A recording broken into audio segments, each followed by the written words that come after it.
ప్రజాపాలన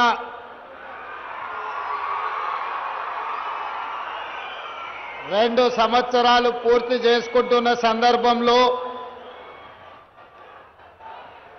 మీ అభిమాన నాయకుడు నాకు వ్యక్తిగతంగా మంచి మిత్రుడు దేవరకొండ శాసనసభ్యులు బాలు నాయక్ గారి అధ్యక్షతన విజయోత్సవ సభను ఏర్పాటు చేసి వేలాది మంది దేవరకొండ బిడ్డలు ఇక్కడికి విచ్చేసి మీ గుండెల నిండా అభిమానం ఉన్నది, ఈ అభిమానం ఎల్లకాలం శాశ్వతంగా మీరు అండగా నిలబడతామని మద్దతు తెలియజేసినందుకు మనస్ఫూర్తిగా మీ అందరికీ అభినందనలు కృతజ్ఞతలు తెలియజేస్తున్నా. మిత్రులారా, ఈ విజయోత్సవ కార్యక్రమంలో నాతో పాటు శాసన మండలి చైర్మన్ పెద్దలు గుత్తా సుఖేందర్ రెడ్డి గారిని, సాగునీటి పారుదల శాఖ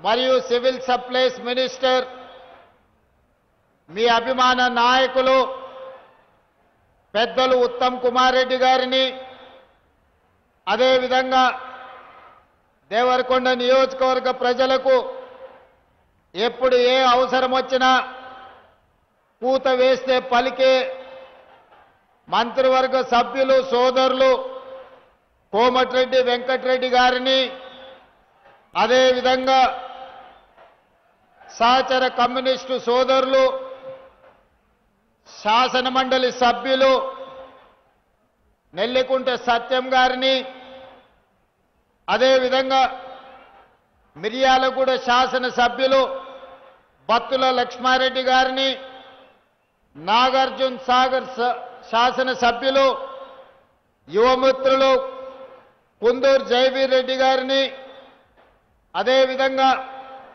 తుంగతుర్తి శాసనసభ్యులు మిత్రులు మందుల సామిల్ గారిని, అదేవిధంగా మీకు ఆనుకొని ఉన్న ఈ పక్కనే ఉండే నా సొంత శాసనసభ నియోజకవర్గమైన అచ్చంపేట శాసనసభ్యులు డాక్టర్ వంశీకృష్ణ గారిని, దేవరకద్ర శాసనసభ్యులు మిత్రుడు మధుసూదన్ రెడ్డి గారిని, వివిధ కార్పొరేషన్లకు సంబంధించిన చైర్మన్లను, మాజీ శాసనసభ్యులను, ప్రభుత్వ అధికారులను, ప్రాణ సమానులైన కాంగ్రెస్ పార్టీ కార్యకర్తలు వేలాదిగా తరలి వచ్చి దేవరకొండ గడ్డ కాంగ్రెస్ పార్టీకి అడ్డా అని నిరూపించినందుకు మీ అందరినీ మనస్ఫూర్తిగా అభినందిస్తున్నా. మిత్రులారా, సరిగ్గా 2 సంవత్సరాల క్రితం డిసెంబర్ మాసం 2023 నాడు మీ ఓటుని ఆయుధంగా మార్చి 10 సంవత్సరాలు తెలంగాణ ప్రజల్ని పట్టి పీడించి ఘడీల పాలనను రుచి చూపించిన విర్రవీగుతున్న నాయకులను మీ ఓటు అనే ఆయుధంతోని గడీలను కుప్పకూల్చి ప్రజా పాలనను ఇందిరమ్మ రాజ్యాన్ని తెచ్చుకొని మనం 2 సంవత్సరాలు పూర్తి చేసుకొని ఆ 2 సంవత్సరాల విజయోత్సవ సభను ఈనాడు దేవరకొండ శాసనసభ నియోజకవర్గంలో మనం ఏర్పాటు చేసుకున్నాం. మిత్రులారా, ఇవాళ మీరు ఆలోచన చేయండి. ఈ నల్గొండ జిల్లాకు ఒక చైతన్యం ఉన్నది. ఈ నల్గొండ జిల్లాకు, ఈ ప్రాంత గాలికి నీరుకు ఒక పోరాట పౌరుషం ఉన్నది. ఆనాడు నిజాం నవాబులు ఇక్కడి ప్రజల్ని పీడిస్తున్నప్పుడు, ఈ ప్రాంతం మీద ఆధిపత్యం చెలాయిస్తున్నప్పుడు, ఈ ప్రాంతంలో దోపిడీకి పాల్పడుతున్నప్పుడు, ఈ ప్రాంతానికి విముక్తి కలగాలి, భూమి కోసం, భుక్తి కోసం, విముక్తి కోసం సాయుధ రైతాంగ పోరాటాన్ని నిర్మించి ఆనాటి నిజాము ప్రభువులనే దిగంతాలకు తరిమి కొట్టిన ప్రాంతం ఈ నల్లగొండ ప్రాంతం. ఈ ప్రాంతం గురించి చర్చించాలి అంటే ఓ రావి నారాయణ రెడ్డిని, ఓ ఆరుట్ల కమలాదేవిని, ఓ మల్లు స్వరాజ్యంను భీమిరెడ్డి నరసింహారెడ్డిని ఒక ధర్మ భిక్షంను ఒక దొడ్డి కొమరేను తలుచుకోకుండా ఈ నల్లగొండ జిల్లా చరిత్ర అసంపూర్తిగానే ఉంటుంది అని మనం అనుకోవచ్చు. కొండా లక్ష్మణ్ బాపూజీ గారి త్యాగం వల్ల కొండా లక్ష్మణ్ బాపూజీ గారు నిలవ నీడనిస్తే పార్టీని పెట్టుకున్న వాళ్ళు వారు మరణించినప్పుడు కనీసం పరామర్శించడానికి కూడా ముందుకు రాలే. అదేవిధంగా ఈనాడు డాక్టర్ బాబాసాహెబ్ అంబేద్కర్ గారి వర్ధంతి, వారిచ్చిన రాజ్యాంగ స్ఫూర్తి, రాజ్యాంగం యొక్క హక్కు ఈనాడు తెలంగాణ రాష్ట్రం ఏర్పడడానికి పునాదులు వేసింది. శ్రీమతి సోనియా గాంధీ గారి త్యాగం, డాక్టర్ బాబాసాహెబ్ అంబేద్కర్ గారు ఇచ్చిన స్ఫూర్తి, ఆర్టికల్ 3 ప్రకారం ఈనాడు మనం తెలంగాణ రాష్ట్రాన్ని ఏర్పాటు చేసుకున్నాం. వాళ్ళందరి స్ఫూర్తితోనే, శ్రీమతి సోనియా గాంధీ గారి ఆశీర్వాదంతో, డాక్టర్ బాబాసాహెబ్ అంబేద్కర్ గారి స్ఫూర్తితో ఈనాడు ప్రజాపాలన ఇందిరమ్మ రాజ్యంలో మనం సంక్షేమము అభివృద్ధిని రెండు కళ్ళలాగా భావించి ఈనాడు ముందుకు వెళ్తున్నాం. మిత్రులారా, ఇప్పటి దగ్గర పెద్దలు ఉత్తమ్ కుమార్ రెడ్డి గారు చెప్పిండ్రు, ఆనాడు 10 సంవత్సరాల పాలనలో ఏ పేదవాడికి కూడా రేషన్ కార్డు ఇవ్వాలి, పెళ్ళైన కోడలు ఇంటికొస్తే కనీసం ఆ కోడలు పేరు ఇంటి రేషన్ కార్డులో చేర్చాలన్న సోయి గత ప్రభుత్వానికి లేకుండే. తల్లిగారింటి నుంచి అత్తగారింటికి వచ్చినప్పుడు భూమి లేకపోయినా, ఇల్లు లేకపోయినా ఆ పేదవాళ్లకు, ముఖ్యంగా గిరిజన ఆడబిడ్డలకు రేషన్ కార్డులో పేరుంటే ఆ కుటుంబ సభ్యురాలు అయినట్టుగా గుర్తింపు ఉండేది. కానీ ఆనాటి ప్రభుత్వం 10 సంవత్సరాలు ప్రజలు చెప్పులు అరిగేలా తిరిగినా పేదలకు రేషన్ కార్డు ఇవ్వాలన్న ఆలోచన చేయలేదు. కానీ అదే మన ప్రభుత్వం వచ్చిన తర్వాత, ఉత్తమ్ కుమార్ రెడ్డి గారు మంత్రిగా బాధ్యతలు చేపట్టిన తర్వాత తెలంగాణ రాష్ట్రంలో నలుమూలల నుంచి, తండాలలో, గూడాలలో, మారుమూల పల్లెల్లో ఏ పేదవారు ముందుకు వచ్చినా ప్రతి వారికి రేషన్ కార్డు ఇవ్వడమే కాకుండా ఉన్న రేషన్ కార్డులో కూడా కొత్త పేర్లను నమోదు చేసి ఈనాడు వాళ్ళ ఆత్మ గౌరవాన్ని నిలబెట్టడం జరిగింది. ఒక్క దేవరకొండ శాసనసభ నియోజకవర్గంలోనే మీ అభిమాన శాసనసభ్యులు బాలు నాయక్ గారు 14,000 రేషన్ కార్డులు ఇప్పించడం ద్వారా రాష్ట్రంలోని అత్యధికమైన రేషన్ కార్డులు దేవరకొండ నియోజకవర్గ ప్రజలకే దక్కింది. ఈనాడు ఈ పాలనలో పేదలకు న్యాయం జరిగింది. అదే కాదు, ఇవాళ మీరు ఆలోచన చేయండి, రాష్ట్ర ప్రభుత్వం ప్రవేశపెట్టిన ప్రతి పేదవాడి ఇంటికి 200 యూనిట్లు ఉచిత కరెంట్ ఇస్తే 50 లక్షల కుటుంబాలు ఇవాళ తెలంగాణ రాష్ట్రంలో ప్రతి వాడి ఇంట్లో ఇవాళ విద్యుత్తు వెలుగులు ఉన్నాయి అనంటే 200 యూనిట్లు ఉచిత కరెంటు పేదవాళ్ళకు అందించడం వల్ల ఈరోజు గుండెల నిండా నిద్రపోగలుగుతున్నారు పేదవాళ్ళన్న సంగతి ఈరోజు మనం గుర్తు చేసుకోవాలి. ఇదే కాదు, ఆనాడు దొడ్డు బియ్యం మా అక్కలు ఈ పక్కన ఉండ్రు, నా ఎదురుగుంటే ఇంకా బాగుండేది, మా అక్కలు ఆ పక్కన ఉండ్రు. ఇవాళ మా అక్కల్ని, మా చెల్లెళ్ళని, నీడికి వచ్చిన వాళ్ళని, మా పెద్దమ్మల్ని నేను అడుగుతున్నా, ఆయల్ల దొడ్డు బియ్యం ఇస్తే బర్లకు దాననన్న పెట్టేది, లేకపోతే రేషన్ కార్డు, రేషన్ షాపోడికే 11 రూపాయలకు తెగ నమ్ముకునేది.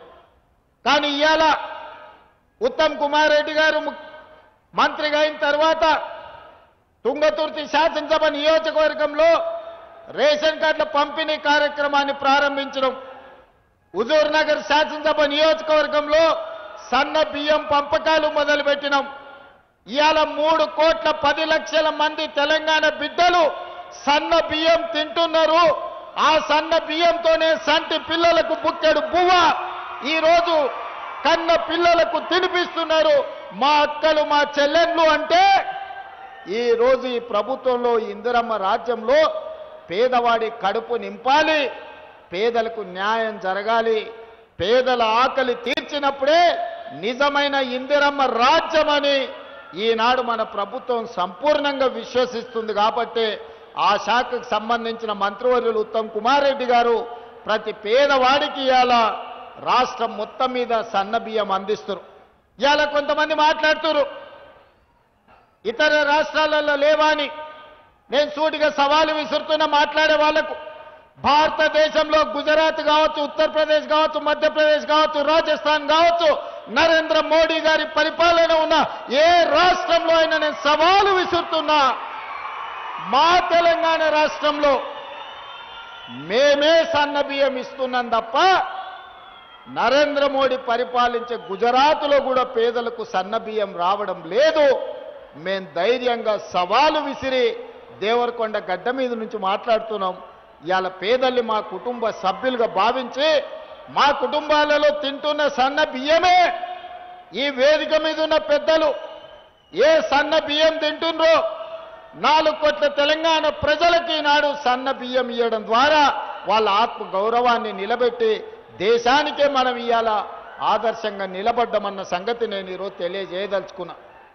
ఇదే కాదు మిత్రులారా, ఆనాడు ఇందిరమ్మ రాజ్యంలో డాక్టర్ వైఎస్ రాజశేఖర రెడ్డి గారు ముఖ్యమంత్రిగా ఉన్నప్పుడు 2004 నుంచి 2014 వరకు 10 సంవత్సరాలలో తెలంగాణ రాష్ట్రంలో మారుమూల ప్రాంతాలలో, లంబాడి తాండాలలో, ఆదివాసి గూడాలలో పేదవాళ్లకు 25 లక్షల ఇందిరమ్మ ఇండ్లు ఇచ్చి నిలవ నీడలేని పేదవాడికి ఆత్మ గౌరవం పెంచడానికి ఆనాడు 25 లక్షల ఇందిరమ్మ ఇండ్లు ఇచ్చిండ్రు.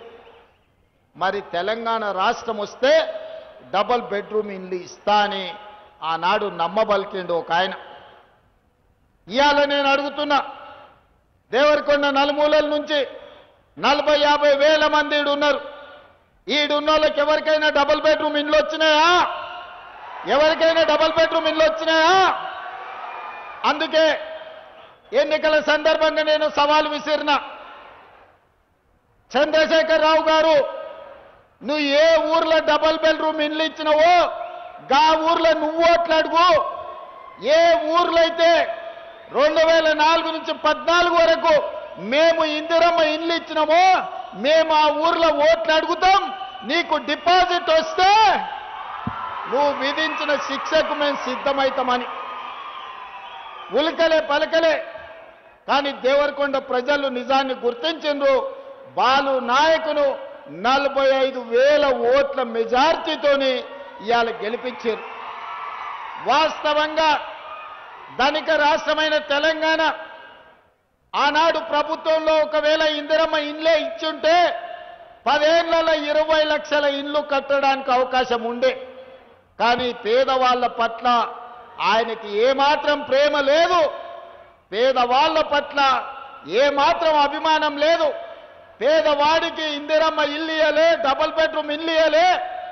ఆయన మాత్రం 10 ఎకరాలలో 150 గదుల గడిని నిర్మించుకున్నాడు. 2,000 కోట్ల రూపాయలు ఖర్చు పెట్టుకున్నాడు ఆయన ఉండడానికి తప్ప పేదవాడికి 2 లక్షల రూపాయలు కూడా ఇందిరమ్మ ఇండ్లకి ఇయ్యలే.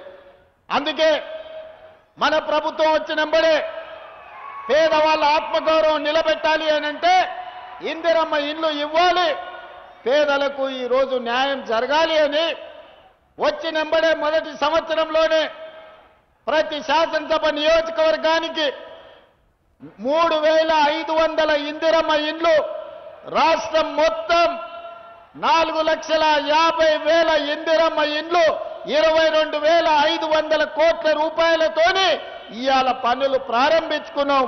ప్రతి గ్రామాలలో, దేవరకొండ లంబాడి తండాలలో ఈనాడు ఇందిరమ్మ ఇండ్లు కట్టుకుంటురా లేదా మా చదువుకున్న యువకుల్ని ఒక్కసారి ఆలోచన చేయమని నేను అడుగుతున్నా. నిజంగానే ఆ 10 ఏళ్ళు కాంగ్రెస్ అధికారంలో ఉండుంటే 20 లక్షల ఇందిరమ్మ ఇండ్లు కట్టేటోళ్ళం, 20 లక్షల పేదలు సొంత ఇంటి యజమానులు అయ్యేటోళ్ళు. 10 ఏళ్లలో జరిగిన తప్పును సరిదిద్ది మొన్నటికి మొన్న 2 ఏళ్ల కింద మన ప్రభుత్వం వచ్చింది కాబట్టే 4.5 లక్షల ఇండ్లు ఇవాళ పేదలకు ఇచ్చినాం. ఇదే కాదు, చెంచులున్న ప్రాంతంలో, ఐటీడీఏ ప్రాంతంలో ఎక్కువ పేదవాళ్ళు ఉంటారు, గిరిజనులు ఉంటారని అదనంగా ఇంకొక 25,000 ఇండ్లు ఆ పేదలకు అదనంగా ఇవ్వడానికి ప్రత్యేకంగా జీవో ఇచ్చి గిరిజనులకు, ఆదివాసీలకు, చెంచులకు ఈనాడు ప్రత్యేకమైన ఇండ్లు ఇవ్వడం జరిగింది. ఎందుకంటే ఈ ప్రభుత్వమే పేదలది, ఈ ప్రభుత్వమే లంబడోళ్ళది, ఈ ప్రభుత్వమే ఆదివాసీలది. ఈ ప్రభుత్వం ఉన్నదే లంబాడి సోదరులకు ఎస్టీ రిజర్వేషన్లు ఇచ్చింది ఇందిరమ్మ. మీ ఊర్లో చదువుకున్న జైపాల్ రెడ్డి ఆనాడు కష్టపడి దేవరకొండ బడిలో చదువుకున్న జైపాల్ రెడ్డి లంబడోళ్లను ఎస్టీలో ఇవాళ చేర్పించాడు. ఆడ ఈడ కొంతమంది కుట్రలు చేస్తారు. ఎవరెన్ని కుట్రలు చేసినా గిరిజనుల మధ్యలో పంచాయతీ తెంచి అందరు కలిసి ఉండేటట్టుగా ఈ ప్రభుత్వం ముందుకు తీసుకెళ్తే తప్ప ఒకరికి అన్యాయం చేసి ఇంకొకరిని ఏదో చెయ్యాలన్న ఆలోచన ఈరోజు మన ప్రభుత్వానికి లేదు. అదేవిధంగా రైతు రుణమాఫీ కావచ్చు, 1,00,000 రూపాయలు అన్నాడు, 4 విడతలు అన్నాడు, మిత్తి కడతాను అన్నాడు. శివరాఖరికి రైతుల నెత్తి మీద అప్పు పెట్టిండు, చేతిలో సిప్ప పెట్టిండు. ఆయన పోయి ఫామ్ హౌస్లో వండుకుండు. కానీ రుణమాఫీ జరగలే. ఆయన ఇచ్చింది మిత్తికే సరిపోయింది, అసలు అట్లే మిగిలిపోయింది. అందుకే మన ప్రభుత్వం అధికారంలోకి రాగానే 2 లక్షల రూపాయల రైతు రుణమాఫీ చేస్తామని చెప్పి అధికారంలోకి వచ్చిన మరుక్షణం 25,35,000 రైతు కుటుంబాలకు 20,614 కోట్ల రూపాయలు రైతు రుణమాఫీ చేసి రుణ విముక్తులను చేసి రైతు అంటే రాజు, వ్యవసాయం దండుగ కాదు, వ్యవసాయాన్ని పండుగ చేస్తామని మన ప్రభుత్వం నిరూపించింది. అదే కాకుండా ఆనాడు చెప్పిండు కాంగ్రెస్ వస్తే కరెంటు ఉండదని, కాంగ్రెస్ వస్తే రైతు బంధు బంద్ అవుతుందని. నేను ఇవాళ మా యువకులను అడుగుతున్నా, ఎక్కడైనా కరెంటు బంద్ అయిందా? సోదరులారు ఎప్పుడైనా బంద్ అయిందా? రైతులకు ఉచిత కరెంటు ఎవరు ఇచ్చింది? మొట్టమొదటి సంతకం పెట్టింది ఎవరు? ఆనాడు 2004 డాక్టర్ వైఎస్ రాజశేఖర రెడ్డి, కోమటిరెడ్డి గారు, అదేవిధంగా ఉత్తమ్ కుమార్ రెడ్డి గారు ఎమ్మెల్యేలుగా ఉన్నప్పుడు ఎల్పీ స్టేడియంలో మొట్టమొదటి సంతకం డాక్టర్ వైఎస్ రాజశేఖర రెడ్డి ఉచిత కరెంటు మీద సంతకం పెట్టి 1,200 కోట్ల రూపాయలు రైతుల కరెంటు బిల్లులు మాఫీ చేసి వేలాది క్రిమినల్ కేసులు రైతుల మీద ఉంటే రద్దు చేసింది కాంగ్రెస్ పార్టీ. ఇవాళ ఉచిత కరెంటు పేటెంట్ రైతు కాంగ్రెస్ పార్టీది. కరెంటు ఉండదన్నాడు కదా, అవును నిజమే. ఎవరింట్లో లేదు కరెంటు, కేసీఆర్ ఇంట్లో లేదు. ఫీజులు స్టార్టర్ అన్నీ ఊడబెరికిను తెలంగాణ ప్రజలు. కేసీఆర్ ఇంట్లో మాత్రమే కరెంటు లేదు. రైతుల ఇళ్లల్లో 24 గంటల కరెంటు, ఇండ్లకే కాదు వ్యవసాయానికి ఈ 2 ఏళ్లల్లో 24 గంటల కరెంటు ఇచ్చిన చరిత్ర కాంగ్రెస్ పార్టీది. ఆయన ఇంట్లో కరెంటు పోతే వెనకటికి ఎవడో అన్నాడంట, నేను లేస్తేనే ఊరికి తెల్లారినట్టని. అయ్యా నువ్వు వండుకోలే ఉండు, ఊరికి తెల్లారాల్సిన పని లేదు. ఊరు ఎట్లా తెల్లారాలనో, ఊర్లను ఎట్లా అభివృద్ధి చేయాలనో మాకు తెలుసు. నిన్న సర్పంచులతో కూర్చున్నాడు, మనకు మంచి రోజులు వస్తాయని. 2 సర్పంచులను పిలుచుకున్నాడు, 4 వార్డు మెంబర్లను పిలుచుకున్నాడు. నిజంగానే ఆయన పరిస్థితి చూస్తే దీనావస్థ. పాపం ఒకప్పుడు బాగానే బతికినోడు. ఎట్లుండే ఒకప్పుడు ఎంపీలు మంత్రులు మహమూద్ అలీ పోతే, ఈటల రాజేందర్ పోతే మంత్రులను కూడా గేట్ కాడు ఉన్న హోంగార్డులు మెడల మీద కొట్టి బయటికి పంపించారు. మంత్రులు పోతే కూడా కలిసేటోడు కాదు కేసీఆర్. నిన్న చూస్తే సర్పంచ్ను 4 వార్డు మెంబర్లను కూర్చొని, అయ్యా బిడ్డ మనకు మంచి రోజులు వస్తాయని. ఆయనను చూస్తే నాకు సామెత గుర్తొచ్చింది, మూలుగుడేమో మున్పటోలేనేమో మందేమో ఎప్పటోలేనే అని. వెనకటి పెద్దోళ్ళు చెప్పారు, ఏదైనా పని చెప్తేనేమో మూలిగేటోడంట. మందు ఉన్నది రా దావత్ అంటే నాకు కావాల్సిందే, నాకు ఆపు కావాలి, ఫుల్ కావాలని. మూడుగుడేమో మున్పటోలేనేమో మందేమో ఎప్పటోలేనే అని. నిన్న ఆయన మంచి రోజులు వస్తాయంటున్నాడు. మంచి రోజులు నగదు నాయన, నీకు అవకాశం వస్తే ముంచే రోజులు వస్తాయి. నువ్వు, నీ కొడుకు, నీ అల్లుడు, నీ బిడ్డ కలిసి 4 దిక్కుల తెలంగాణ రాష్ట్రాన్ని పీక్క తిన్నారు, దోసుక తిన్నారు. ఇంకా కూడా మీ ఆకలి తీరలేదా? 4 కోట్ల తెలంగాణ ప్రజల్ని మీరు 4 కలిసి పీక్క తిని ఈరోజు తెలంగాణను అప్పుల పాలు చేసి 8 లక్షల కోట్ల రూపాయల అప్పుల పాలు చేసినా ఇంకా మీ ఆశ సావలేదు, మీ ఆకలి తీరలేదంటే ఇక దేవుడు ఒక్కడే మీను శిక్షించేటోడు. ప్రజలు శిక్షించారు. ఆలోచన చేయండి చంద్రశేఖరరావు గారు.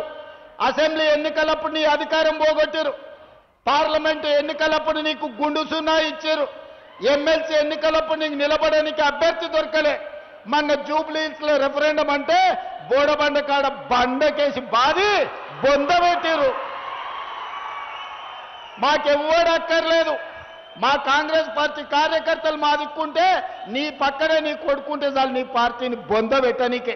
నీకెవ్వడక్కర్లేదు, నీ కొడుకే ఒక గుదిబండ. ఆ బండ ఉన్నంతసేపు నీ పార్టీని బొంద పెడతారు. ఇక మంచి రోజులు ఎట్లకెళ్ళి వస్తాయి కేసీఆర్? తెలంగాణ ప్రజలకు మంచి రోజులు వచ్చినాయి. తెలంగాణ ప్రజలకు 24 గంటలు విద్యుత్ వచ్చింది. తెలంగాణ ప్రజలకు సన్న బియ్యం వచ్చినాయి. తెలంగాణ ప్రజలకు రేషన్ కార్డు వచ్చింది. తెలంగాణ ప్రజలకు రైతు రుణమాఫీ జరిగింది. తెలంగాణ ప్రజలకు రైతు భరోసా పథకం వచ్చింది. మా ఆడబిడ్డలకు 27,000 కోట్ల రూపాయలు సున్నా వడ్డీ వచ్చింది. మా ఆడబిడ్డలకు ఆర్టీసీ బస్సులు వచ్చినాయి.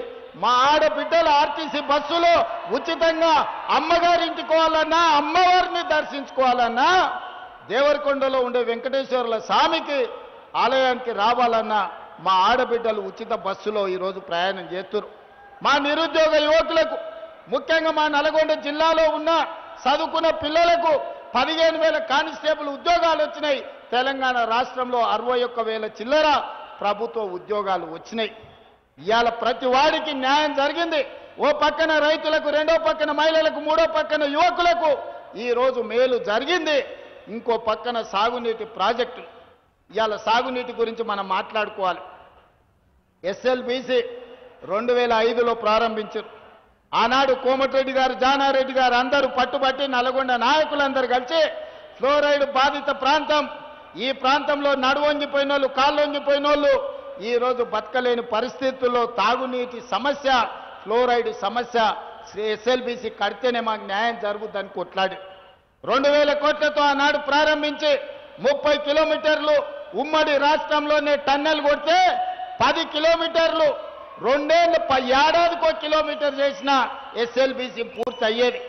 పగబట్టి పట్టుబట్టి ఎస్ఎల్బీసీని పడావు పెట్టి 3,40,000 ఎకరాల భూమికి తాగునీరు, సాగునీరు అందించే ఎస్ఎల్బీసీని నల్లగొండ ప్రజల మీద కక్ష గట్టి పడావు పెట్టిండు. ఇవాళ మళ్ళీ మనం వచ్చినాకనే ఆ పనులు ప్రారంభించినాం. దాంట్లో ప్రమాదవశాత్తు ఒక 8 మంది చచ్చిపోతే మామ అల్లులు పైశాచిక ఆనందం డాన్సులు చేస్తారు. అమ్మయ్య చచ్చిపోయింది, ఇంకా ఎట్లన్నా ఎస్ఎల్బీసీ ఆగుతుందని.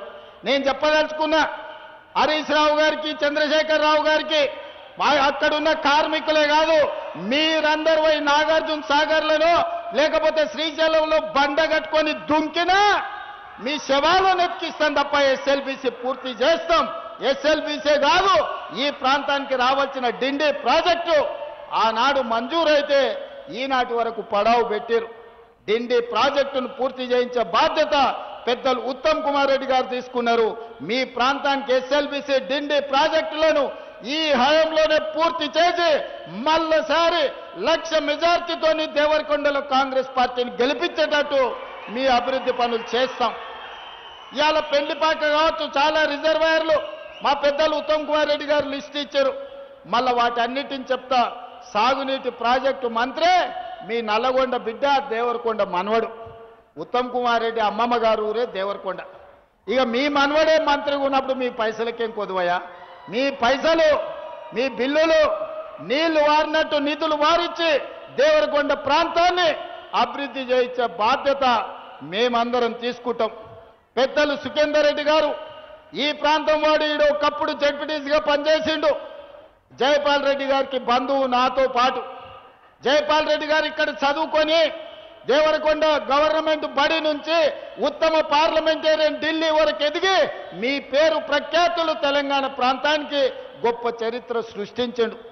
మరి ఆయన గౌరవార్థంగా ఆయన చదువుకున్న స్కూల్, పాఠశాల, కళాశాల వరకు ఎన్ని నిధులు కావాలనో బాలు నాయక్ 5 కోట్లు అన్నాడు.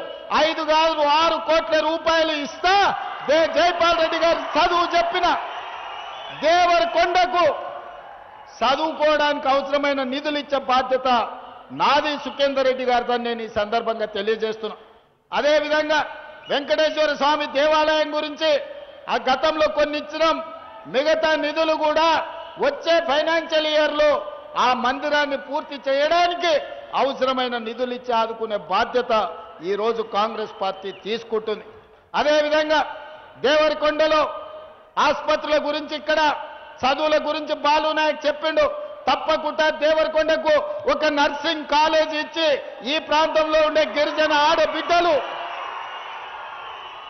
నర్సింగ్ కాలేజీలో చదువుకొని పేదలకు సేవలు అందించే విధంగా దేవరకొండకు నర్సింగ్ కాలేజ్ ఇచ్చే బాధ్యత నాది. కలెక్టర్లకు నేను ఆదేశాలు ఇస్తున్నా, నర్సింగ్ కాలేజ్కు సంబంధించిన అన్ని అంచనాలు రెడీ చేయండి అని చెప్పి. అదేవిధంగా మిత్రులారా, సాగునీటి ప్రాజెక్టులు కావచ్చు, సంక్షేమ పథకాలు కావచ్చు, ఈనాడు జరుగుతున్న పనులన్నిటిని మీరు చూడండి. రాబోయే 10 సంవత్సరాలు మనమే అధికారంలో ఉంటాం, ధైర్యంగా ఉండండి. ఈనాడు అభివృద్ధి పదం వైపు నడిపిద్దాం. ఇక్కడ ఏమి కావాలనో బాలు నాయక్ గారు మొత్తం లిస్ట్ ఇచ్చిండు, పేపర్లు మొత్తం రిప్రజెంటేషన్స్ ఇచ్చిండు. ముఖ్యమంత్రి వస్తున్నాడంటే కొండంత ఆశతోని బాలు నాయక్ ఇవన్నీ అంచనాలు చేపించిండు. ఇవన్నీ చదివితే చీకటి పడుతుంది. ఇవన్నీ మీ జిల్లా ఇన్ఛార్జ్ మినిస్టర్ అడ్లూరు లక్ష్మణ్ గారిని దేవరకొండకి పంపిస్తా. అదేవిధంగా రోడ్ల గురించి బాలు నాయక్ బాధపడ్డాడు. పంచాయతీరాజ్ శాఖ మంత్రి సీతక్కను అడ్లూరు లక్ష్మణ్ని దేవరకొండకే పంపిస్తా. ప్రతి తండా నుంచి మండలానికి బీటీ రోడ్డు, ప్రతి మండలం నుంచి నియోజకవర్గానికి double road, Devarakonda headquarter నుంచి రాష్ట్ర రాజధానికి 4 లేన్ రోడ్లు లేపించే విధంగా వెంకటరెడ్డి గారిని, సీతక్కను, అడ్లూరు లక్ష్మణ్ గారిని దేవరకొండకే పంపిస్తా. ఇక్కడనే కూర్చొని ఈ నెలాఖరు లోపలనే వాళ్ళని మీ దగ్గరకు పంపిస్తా. ఎలక్షన్ కోడ్ అయిపోగానే మీరు కూర్చోబెట్టి మీకు ఏమేం కావాలనో పనులన్నిటిని కూడా ప్రిపేర్ చేయించుకోండి. అదేవిధంగా young India integrated residential schools ఇచ్చినాం. మిగతా వాటిని అన్నిటిని కూడా మీకు ఏవేమైతే ఇచ్చినామో, బాలునాయక్ హాస్పిటల్ అంటుండే దాని సంగతి కూడా ఏందో మంత్రులకు చెప్తా చూడమని చెప్పి ఇవన్నీ కార్యక్రమాలను మనం ముందుకు తీసుకెళ్దాం. అదేవిధంగా ఈ ప్రాంతంలో మా లంబాడి సోదరులు ఎక్కువ మంది. మేము పక్కల్లే అచ్చంపేట కల్వకుర్తి మీకు ఆనుకునే ఉంటామే. అక్కడిక్కడ ఎక్కడి నుంచో రాలే. గడ్డంపల్లి నారాయణ రెడ్డి గారు ఉన్నప్పటి నుంచే దేవరకొండతో మాకు సంబంధాలు ఉన్నాయి. గడ్డంపల్లి నారాయణ రెడ్డి అంటే ఎవరో కాదు, కుందూరు జయవీరెడ్డి గారి తాత, జానారెడ్డి గారు మామకోటలో జానారెడ్డి గారు పెద్ద లీడర్ అయినరు. ఈరోజు ఈ దేవరకొండకు ఒకప్పుడు గడ్డంపల్లి నారాయణ రెడ్డి గారు శాసనసభ్యుడిగా ఈ ప్రాంత అభివృద్ధికి పనిచేసింది. వారితో మాకున్న సుదీర్ఘమైన బంధుత్వాలు, దేవరకొండ ప్రజలతో ఇక్కడ ఉండే చాలా ఊర్లతో మాకు సంబంధాలు ఉన్నాయి, బంధుత్వాలు ఉన్నాయి. ఈ ప్రాంతంలో లంబాడి సోదరులు అత్యధికంగా ఉంటారు. గా పక్కనే మా వంశీకృష్ణ ఉన్నాడు. మీకు తెలుసా అచ్చంపేటల మధ్యమడుగా హనుమాన్ల దగ్గరికి హనుమాన్ మీరు మాల వేసుకున్నప్పుడు ఇక్కడ నుంచి మా గిరిజనుల సోదరులు చాలా మంది పోతారు. అందుకే ఒక మంచి ఆలోచనతోని పెద్ద ఎత్తున రాష్ట్రంలోనే అతిపెద్దదైన సేవాలాల్ మహారాజు విగ్రహాన్ని మనం మధ్యమడుగులో పెట్టుకుందాం. ఎందుకంటే శ్రీశైలం పోవాలంటే సేవాలాల్ మహారాజును దర్శించుకున్నాకనే శ్రీశైలం పోయేటట్టు ఒక పుణ్యక్షేత్రంగా మధ్యమడుగును అభివృద్ధి చేసుకుందాం. ఈ ప్రాంతం నుంచి కూడా గిరిజన సోదరులు మధ్యమడుగుకు వస్తూ ఉంటారు. మధ్యమడుగులో సేవాలాల్ మహారాజ్ విగ్రహాన్ని కూడా మనం పెట్టుకుందాం. అందుకే మిత్రులారా, ఇవాళ నాది ఒకటే మాట, 10 ఏళ్ళు నష్టపోయినాం, 10 ఏళ్ళు కష్టపడ్డాం, 10 ఏళ్ళు మోసపోయినాం. నమ్మించి నట్టేట ముంచినోడు ఒకవైపు, నమ్ముకున్నోళ్లకు నిలబడి పనిచేసే వాళ్ళు ఇంకొక వైపు. ఈనాడు తెలంగాణ రాష్ట్రం ఇచ్చిన కాంగ్రెస్ పార్టీ అధికారంలో ఉంది. తెలంగాణ ప్రజల యొక్క ఆకాంక్షలేందో, తెలంగాణను ఏ విధంగా అభివృద్ధి చేయాలో, తెలంగాణలో సంక్షేమ పథకాలు ఎవరికి చెందాలో సంపూర్ణమైన అవగాహన ఉన్న మన ప్రభుత్వం డిసెంబర్ 8, 9 నాడు మీ కూతవేటు దూరంలో మహేశ్వరంలో ఈనాడు మనము తెలంగాణ రైజింగ్ గ్లోబల్ సమ్మిట్ నిర్వహించుకుంటున్నాం. ప్రపంచ దేశాల నుంచి 100 దేశాల నుంచి ప్రతినిధులు వస్తున్నారు. మన తెలంగాణ ఏ విధంగా అభివృద్ధి చేసుకోవాలో, మన తెలంగాణలో సంక్షేమ పథకాలు ఏ విధంగా అమలు జరుగుతున్నాయో ఇవాళ మనం చూస్తున్నాం. అందుకే ఈరోజు దేశానికి ఆదర్శంగా వరి పంటలో దేశంలో నెంబర్ 1, శాంతి భద్రతలను కాపాడడంలో దేశంలో నెంబర్ 1, గంజాయి డ్రగ్స్ ను అణచివేయడంలో దేశంలో నెంబర్ 1, ఇవాళ విద్యలో కాంగ్రెస్ పార్టీ నెంబర్ 1, వైద్యంలో కాంగ్రెస్ పార్టీ రాష్ట్రాన్ని నెంబర్ 1 స్థానంలో ఉంచింది. రాబోయే రోజుల్లో ఈ రాష్ట్రాన్ని దేశంలోనే మొదటి స్థానంలో నిలబెట్టి దేశానికి ఆదర్శంగా నిలబడే తెలంగాణ మోడల్ ఈ తెలంగాణ రాష్ట్రంలో ప్రకటిస్తాం. ఈ రోజు తెలంగాణని అభివృద్ధి పదం వైపు నడిపిస్తాం. దేవరకొండ అభివృద్ధికి సంపూర్ణంగా సహకరిస్తానని తెలియజేస్తూ తొందరలోనే అడ్లూరి లక్ష్మణ్ సీతక్కను కోమటిరెడ్డి వెంకటరెడ్డి గారిని మీ నియోజకవర్గంలో సమీక్షా సమావేశాన్ని పంపిస్తా. ఏమేమి కావాలనో అంచనాలు వేసి దేవరకొండకు అందిస్తా. మీరు ఎవళ్ళ వేళలా ఇదే విధంగా అండగా నిలబడండి. బాలు నాయకుని గెలిపిస్తూనే ఉండండి. ఈ ప్రాంతాన్ని అభివృద్ధి చేసే బాధ్యత నేను తీసుకుంటాను తెలియజేస్తూ మీ అందరి దగ్గర సెలవు తీసుకుంటున్నా. ధన్యవాదాలు మిత్రులారా. అయ్యా మా బాలు చెప్తున్నాడు, సార్ సర్పంచులను మంచోళ్ళని చేయరు సార్, లేకపోతే సతాయిస్తారు, కాళ్ళలో కట్టె పెడతారని. నేను కూడా చెప్తున్నా, క్వార్టర్కో ఆపుకో ఫుల్లుకో మాటలు చెప్పడానికి ఓటు వేయకండి. కొంతమంది పొంకనాల పోసిగాళ్ళు ఉంటారు ఊర్లలో, 3 ఎడ్లు 36 దొడ్లు నేను మనకు చెప్తారు. నమ్మి పోసపోతే నష్టపోతాం. మంచోళ్ళని సర్పంచులకు ఎన్నుకోండి, మంత్రులతో కలిసి పనిచేసేటోళ్ళని ఎన్నుకోండి, ఎమ్మెల్యేకు సహకరించేటోళ్ళని ఎన్నుకోండి. అప్పుడే మీ ఊరికి రోడ్డు వస్తుంది, గుడి వస్తుంది, బడి వస్తుంది, తాగనిక నీళ్ళు వస్తాయి, రైతు రుణమాఫీ జరుగుతుంది, రైతు భరోసా వస్తుంది, ఇందిరమ్మ ఇండ్లు వస్తాయి. మా అక్కలకి ఇంకా కొంతమందికి ఇందిరమ్మ చీరలు రాలేదని నాకు తెలిసింది. మా బాలు నాయకు మా వాళ్ళకి అందరికి చెప్తున్నా, ఏ ఒక్క ఆడబిడ్డ కూడా చీర రాలేదంటే ఎవరిని మా బాలు నాయకుతో సహా మీ ఇంటికాడికి పంపించి మీ చీర మీ ఇంటికి పంపిస్తాక్క. 18 ఏళ్ళు నిండిన ప్రతి ఆడబిడ్డకు తెలంగాణ రాష్ట్రంలో 1 కోటి మంది ఆడబిడ్డలకు ఇందిరమ్మ చీరలు మీ ఇంటికాడికి తెచ్చిచ్చే బాధ్యత మేం తీసుకుంటాం. ఆ పక్కన మా అక్కలందరూ ఇందిరమ్మ చీరలు కట్టుకొని వచ్చిండ్రు.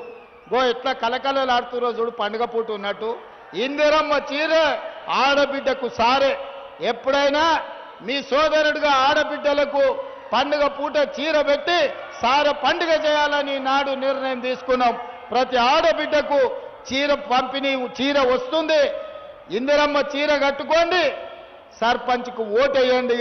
మీ అందరికీ తెలియజేస్తూ సెలవు తీసుకుంటున్నా.